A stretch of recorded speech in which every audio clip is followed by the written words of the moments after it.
مسلمانان ہند کی عظمت کا نشان عالیشان اور پایہ تخت ہندوستان دہلی ایک ایسی عظیم یادگار کا حامل ہے جو نہ صرف مسلمانوں کے زرعی دور کی امین ہے بلکہ ان کے زوال کا مظہر بھی عہد خاندان غلامہ کی عظیم یادگار مسجد قطب الاسلام، جس کا قطب مینار آج بھی دنیا بھر میں اپنا ثانی نہیں رکھتا۔ یہ فتح ہندوستان کے بعد خدا واحد و برتر کی عبادت کے لیے دہلی میں بندگان خدا کی تعمیر کردہ پہلی مسجد تھی۔ عالمی ثقافتی ورثے کا حصہ قرار دی گئی، یہ عظیم مسجد آج کھنڈرات کا منظر پیش کر رہی ہے۔ 238 فٹ بلند قطب مینار آج بھی اینٹوں کی مدد سے تیار کردہ دنیا کا سب سے بلند مینار ہے۔ مسجد کے قریب شمس الدین التمش کا مزار بھی واقع ہے۔ قطب الاسلام مسجد ہندوستان کے دارالحکومت دہلی میں عہد خاندان غلامہ کی ایک عظیم یادگار ہے، جس کا قطب مینار عالمی شہرت کا حامل ہے۔ یہ قطب الدین ایبک کے دور کی تعمیرات میں سب سے اعلیٰ مقام رکھتی ہے۔ یہ ہندوستان کی فتح کے بعد دہلی میں تعمیر کی جانے والی پہلی مسجد تھی۔ اس کی تعمیر کا آغاز 1190 عیسوی کی دہائی میں ہوا۔ 13ویں صدی میں التمش کے دور حکومت میں اس میں توسیع کر کے حجم میں 3 گنا اضافہ کیا گیا۔ بعد ازاں اس میں مزید 3 گنا اضافہ کرنے کے ساتھ ساتھ ایک اور عظیم مینار کا تعمیر کیا گیا۔ اس کے بعد مشہور قطب مینار کی تعمیر کا آغاز 1199 عیسوی میں ہوا تھا اور بعد ازاں آنے والے حکمران اس میں مزید منزلوں کا اضافہ کرتے گئے۔ بالآخر 1368 عیسوی میں یہ مینار 72.5 میٹر یعنی 238 فٹ تک بلند ہو گیا۔ اس طرح یہ مینار آج بھی اینٹوں کی مدد سے تعمیر کردہ دنیا کا سب سے بلند مینار ہے اور ہندی اسلامی طرز تعمیر کا شاندار نمونہ سمجھا جاتا ہے۔ بنیاد پر اس کا قطر 14.3 جبکہ بلند ترین منزل پر 2.7 میٹر ہے۔ یہ مینار اور اس سے ملحقہ عمارات اقوام متحدہ کے ذیلی ادارے یونیسکو کے عالمی ثقافتی ورثے کی فہرست میں شامل ہے۔ مسجد میں خط کوفی میں خطاطی کے بہترین نمونے موجود ہیں۔ مسجد کے مغرب میں التمش کا مزار ہے جو 1235 عیسوی میں تعمیر کیا گیا۔ مسجد کی موجودہ صورتحال کھنڈرات جیسی ہی ہے۔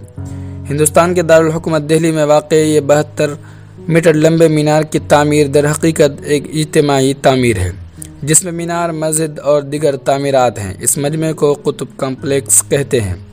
مانا جاتا ہے کہ اس کی تعمیر ہندو اور جین مندروں کو ڈھا کر کی گئی ہے۔ اس کی تعمیر قطب الدین ایبک کے زیر اہتمام 1193 میں شروع ہوئی۔ قطب مینار ایک لمبا مینار ہے جو سرخ اینٹوں سے تعمیر کیا گیا۔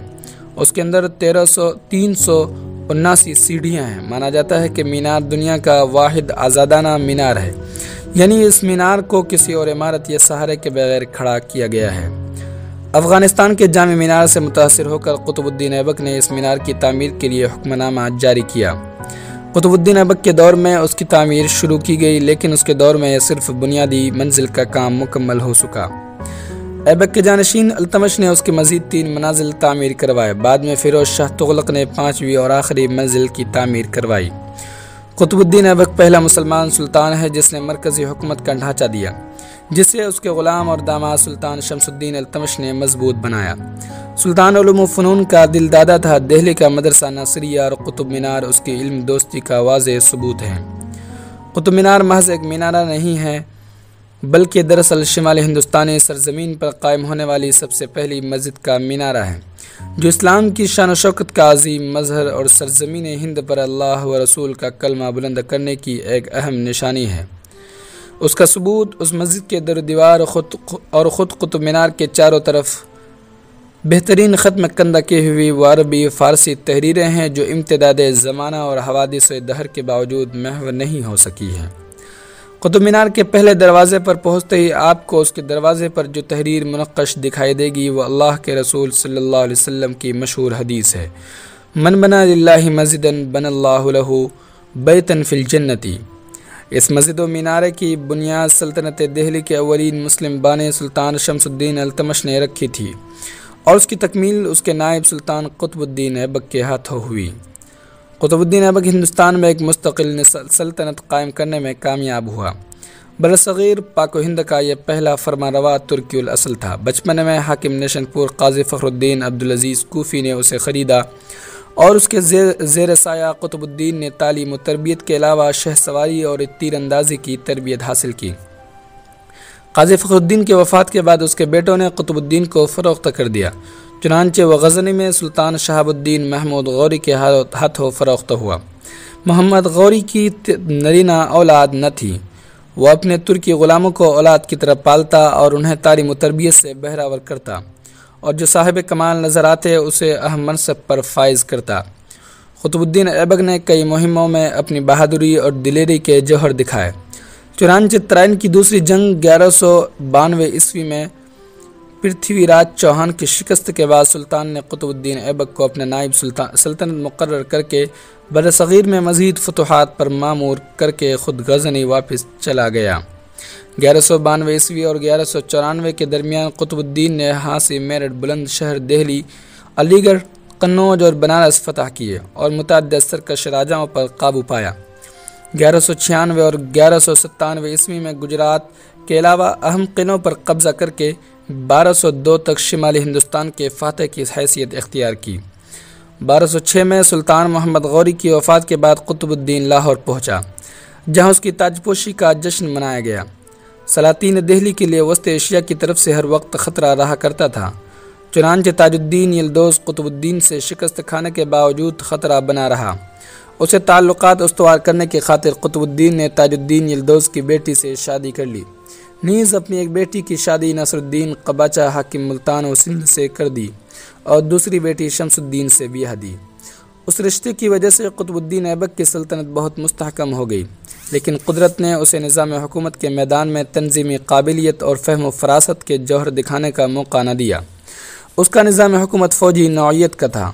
اہم صوبوں اور شہروں میں فوج متعین تھی۔ انتظام و انصرام کے لیے عموماً فوجی افسر مقرر ہوئے تھے۔ عدل و انصاف کے لیے ہر صوبے میں قاضی مقرر تھے۔ جرائم کی سزائیں سخت تھیں، اس لیے اس کے عہد میں مکمل امن و امان رہا۔ احکام شریعت کے پابند ہونے کی وجہ سے لگان اراضی جو پہلے پیداوار کا 5واں حصہ تھی، قطب الدین کے عہد میں 10واں حصہ مقرر کی گئی، جس سے رعایا خوشحال اور فارغ البال ہو گئی۔ اس زمانے میں امراء میں چوگان کا کھیل بڑا مقبول تھا اور قطب الدین کو بھی چوگان کا بڑا شوق تھا۔ یہی شوق اس کی موت کا باعث ہوا۔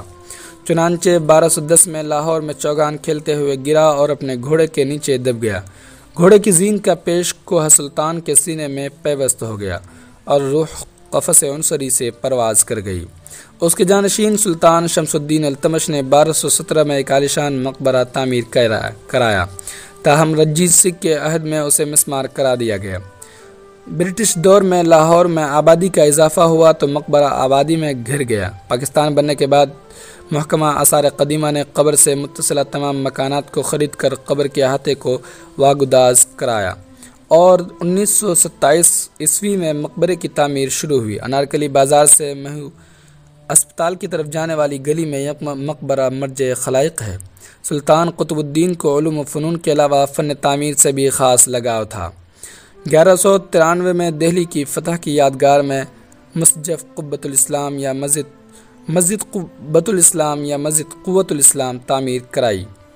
قطب الدین مینار کی بنیاد رکھی، جو بعد میں سلطان التمش نے مکمل کرایا۔